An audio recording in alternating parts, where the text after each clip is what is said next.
It's busy. It's building. New factories are going up with the assurance they carry of increased prosperity. New homes are under command of new families moving in. It's a barometer of confidence in the future of my town. A confidence that comes from knowing its many advantages. The excellent schools, for example, that serve their children. And the playgrounds available for recreation. Comforting to the happy fathers and mothers who live here and call it home. For my town is home in the pleasantest sense of the word. From the early call of the milkman, through a day of normal activities, one gets the feeling that this is a community of good neighbors. The kind of a place you'd like to live in, perhaps grow old in. The kind of a place you'd take pride in, that a great many people take pride in. That's my town. What's making it all tick? What's welding it into a going community? Many things, of course. But one of the most essential factors in its growth is communications. Communications provided by the telephone company and designed, among other things, to give my town the means for transacting business, the means for communicating information, for seeking help, for keeping old friends in touch. Yes, communications and the telephone company that provides them are part of every commute in America. The welding force that joins them into a nation of neighborhoods, communicating with each other and with every country of the world. And like my town itself, the telephone company is more than buildings and vehicles, poles and switchboards. It's people. Many people in many places, doing many different jobs. Like the operators who handle telephone calls in my town. Here in the central office, you can feel the pulse of the community. The flashing lights on the switchboard reflect the activity of the town. Thank you. It begins to stir in the early hours of the morning. Your name and number? It reaches its peak in the rush hours of daytime. That's Pennsylvania Place, please. Thank you. And then settles back for the night. It's the job of the traffic department to handle this changing volume of calls.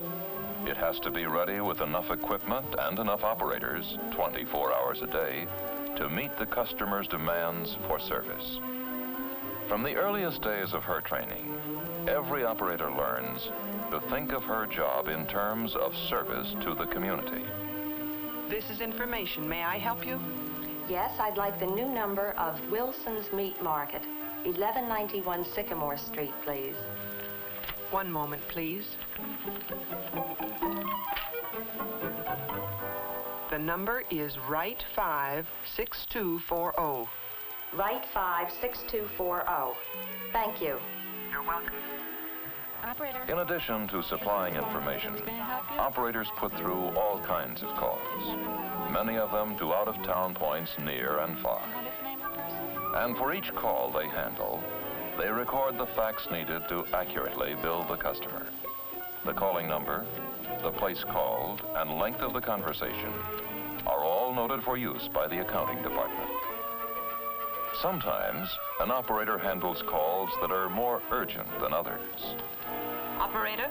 Operator, there's been a bad accident. 2 cars head-on. Please get a doctor and an ambulance. Can you give me the address, please? It's right outside my house. Old Woods Road near Van Dyke. Hurry, please. Thank you. We'll get help to you as fast as possible. Thanks.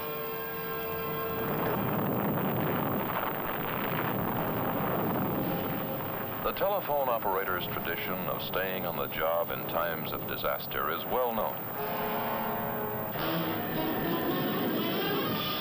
It's a responsibility they willingly accept and take pride in.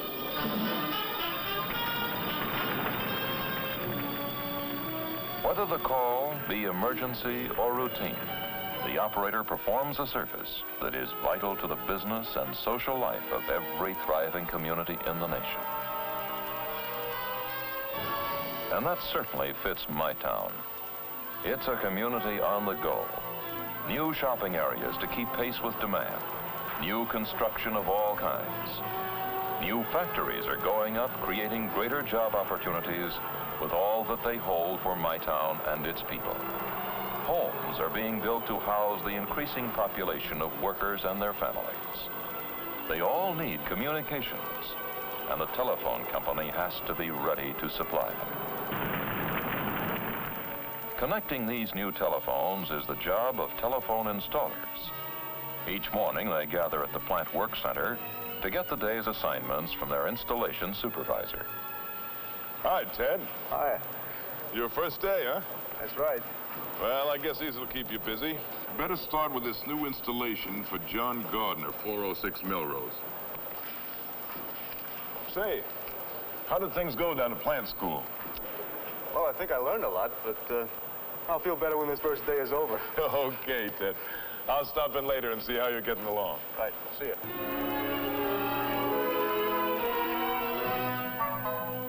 Hi. Hi. This your house? Yep. Could you tell me something? Sure, if I can. Where does this wire go?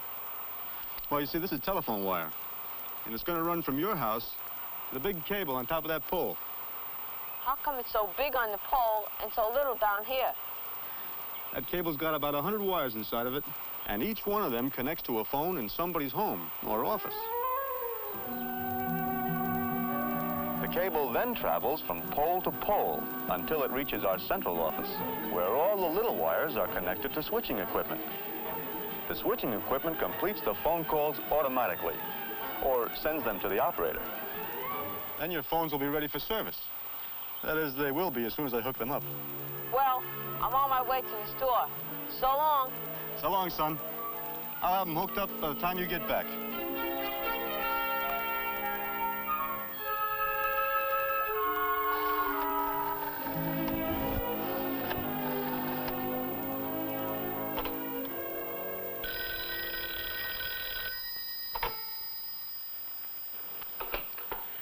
My, it looks just fine. Your phones are ready, Mrs. Gardner. Right now, you can call anywhere in the world if you want to. Good. And here's your new directory. Your name will appear in the next issue. Meantime, people can find you through information. Well, thank you. It's so nice to have a telephone.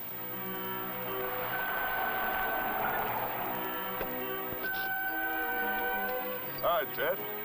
Hi. How's it going, boy? Just fine. Have any trouble on the job? Nothing special. But I did have a youngster asking me some questions. And they got me thinking. I install phones, and I know all the steps. Well, that's part of my plant training. But where do the other departments come in? I mean, how do they fit in the act? Well, I guess that's a natural question for a newcomer, Ted. You're curious, and you should be, about how your job fits in with others in the company. Well, it's kind of a big order, Ted. But I can tell you this. All of us in the telephone company are organized to do just one thing. To give people good telephone service. Now, to do that, and do it right, takes a lot of people with a lot of different skills. Now, I know you've been through this at the plant school, but let's just review it. Say there's a new family, like the Gardners here, moved to my town and want telephone service. Chances are someone in the family goes to the telephone office and puts in an order. Or the order could be telephoned in. Either way, it's handled by one of our service representatives in the commercial department. The service rep makes the customer feel at home, gets the name and address, and how the name is to be listed in the directory. You see, she wants to be sure the customer gets complete telephone service. These days, homes have telephones wherever it's convenient. And that's as it should be. They want their extensions where they'll be of most value. It could be indoors, say the bedroom, or outdoors on a terrace. And we installers can be of help. For instance, You'll find that you have lots of chances to suggest locations for telephones while you're working. It's all part of doing a good job. But let's get back to Mrs. Gardner's request for service, right? Now, once the order is placed, commercial goes right to work on it. First off, a copy of the order with all the details is sent to the plant department. There, a clerk assigns the necessary facilities to do the job, including central office lines and outside equipment. Simultaneously, directory, traffic, and accounting people receive identical copies of the order, so they can prepare their records for the new customer. The plant installation copy of that order comes to me, and I assign the work to you fellows each morning. Now, while you were hooking up the line for Mrs. Gardner's phone, the frame man in the central office was connecting it to the switching equipment. That gives us the circuit that makes it possible for Mrs. Gardner to pick up her phone and call to a friend across town, or across the nation. Well, that's part of the story, Ted. Lots more, of course. But maybe it's given you some little background on how a few of the departments work together. It sure helps, Jack. But boy, I've got a lot to learn, haven't I? We've all got a lot to learn, Ted. You never stop learning in this business. And you understand your own job better when you know how other departments operate. For instance, the commercial department. In addition to servicing new customers such as Mrs. Gardner, also handles the payments of the customer's bills. It has the further responsibility of forwarding the names of new subscribers to the printer for the telephone directory. Every name, address, and number is carefully checked and rechecked for absolute accuracy. It is an exacting task every step of the way. As they say, it's something for the book. The book in this case being the most widely used volume of the year. Commercial also collects the money from public telephones that serve my town in stores, factories, transportation centers, and even along the highways. Then there are the telephone salesmen. They have the job of calling on business customers and suggesting the type of telephone system that will best serve the customer's business needs. Directory advertising salesmen also call on business customers and show how Yellow Pages advertising can help them. They plan the kind of layouts that attract buyers and boost sales for the advertiser. The service the telephone people give can be as immediate as right now. It can seek and answer the needs of today. It can plan the needs of tomorrow. And the needs of tomorrow are a service responsibility of the engineers. They have the job of looking ahead, of anticipating how and where my town is going to grow, so the telephone plant can be installed efficiently and economically and be ready when the customer needs it. They decide where telephone cable will be installed, how it will be installed, underground or overhead, and how much of it will be needed. Should it be a 200-pair cable or a 400-pair cable? They have to make sure there's enough equipment in the central office to handle the switching of the calls and plan cables for routing long-distance calls. The engineers also work directly with builders in my town to be sure the telephone service will be ready for customers when they move into their new homes. Houses run $20,000 to $25,000, and I've got the men out working and figure to have them finished by spring. In other words, you want to be ready for immediate telephone installation when the houses are completed. Definitely. Well, here's the situation, Mr. Palmer. We've got enough feeder cable coming up to this area, but we've still got to get our poles and distribution cables in place for wiring to the houses. I had no idea there was so much involved. Well, that's why we appreciate this advance notice. You know, some builders don't include us in their plans, and then the new homeowners have to wait for their telephones. We don't want that to happen here. We want phones available when our houses go up. You can count on us. We'll be ready. In just such fashion, telephone planning and construction work go hand in hand as my town grows and expands.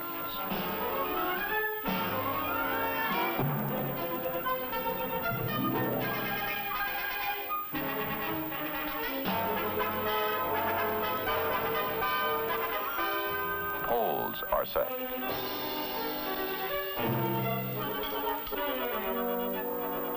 Cables strung.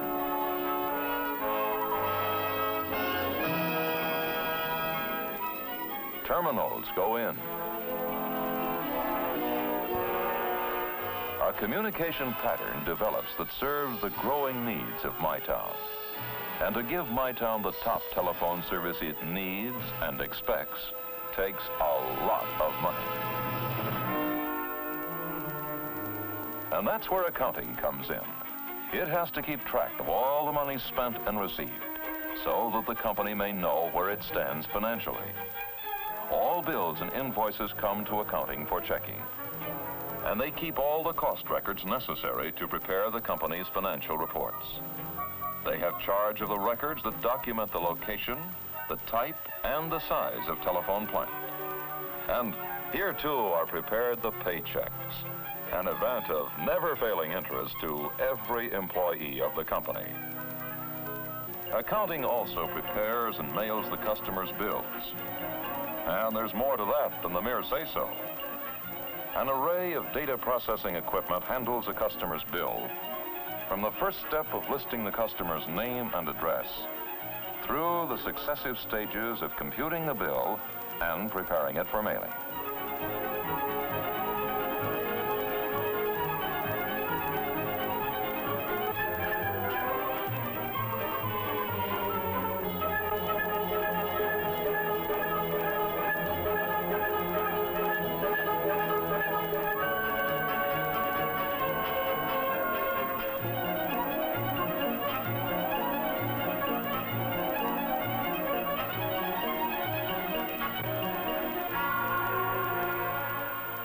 All over town, telephones are bringing people together. Bradford's Jewelry? May I speak to Mr. Bradford, please? Thank you, Mrs. Chase. I'll have the order over in about an hour. Hi. Going to the dance? My town gym. Sure.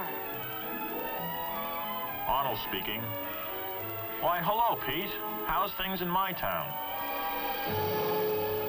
Things are pretty good in my town. There's a sense of growing prosperity, growing pride, growing happiness. And the telephone company is a grateful participant. Now, we've seen the parts played by the various operating departments, such as traffic, whose operators handle many of the calls. Plant, which installs and maintains the equipment. Engineering, where all the planning and designing are done. Commercial, which is responsible for many customer services. And finally, accounting, where all the financial records are prepared. Working in support of these operating units are the company's staff departments, such as personnel.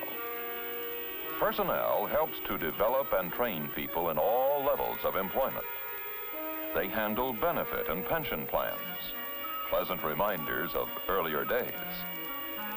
They also watch over the health of the employees and arrange for medical attention whenever they need it. An equally important staff section is the legal department, which checks all company contracts and represents the company in court actions.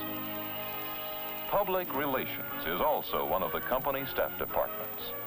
It is largely responsible for keeping the public informed about the company. Its members write news releases for the community newspapers.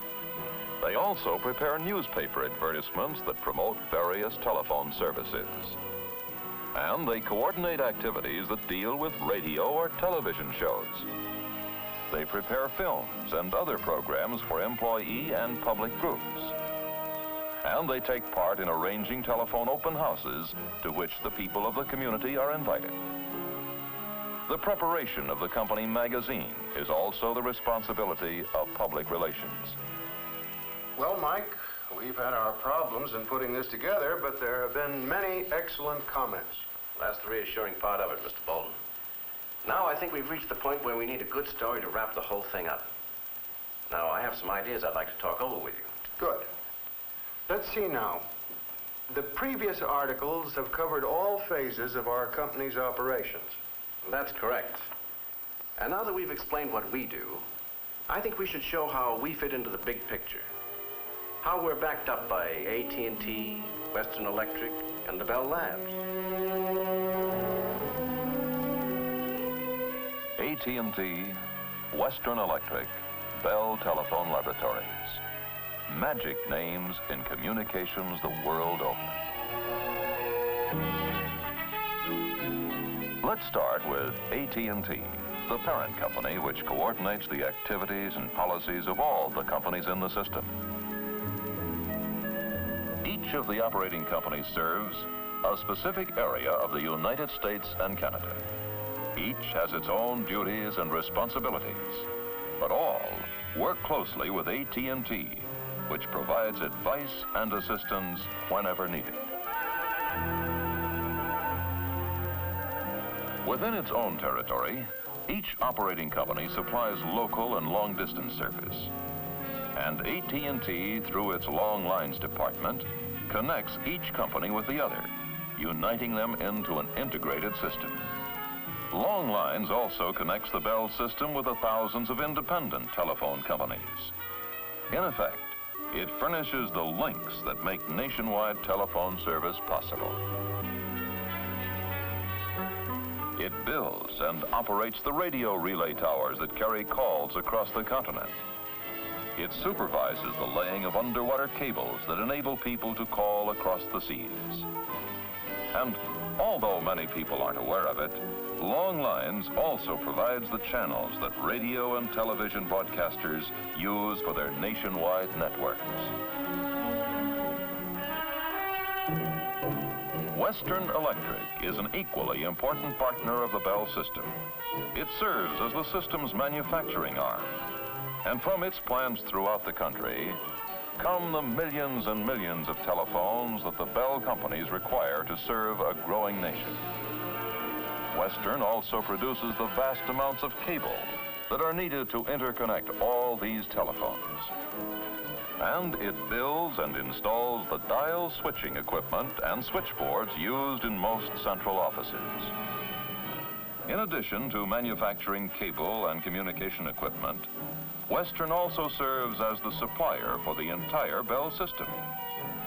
This means that the companies not only depend on it for their telephone apparatus, but also their other everyday supplies, such as paper clips, typewriter ribbon, and anything else they need. Naturally, Western Electric doesn't make all these things itself.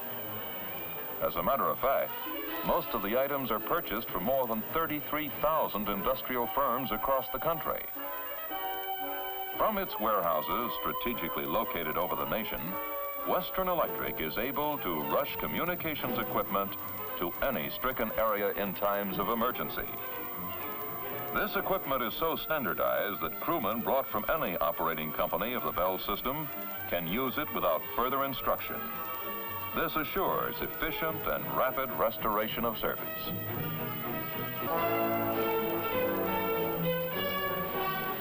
Then there is the extremely important part that both Western Electric and the Bell Telephone Laboratories are playing in building the nation's military defense system. Both have had much to do in the design and construction of such projects as the DEW Line and SAGE, and in the development and manufacture of guided missiles.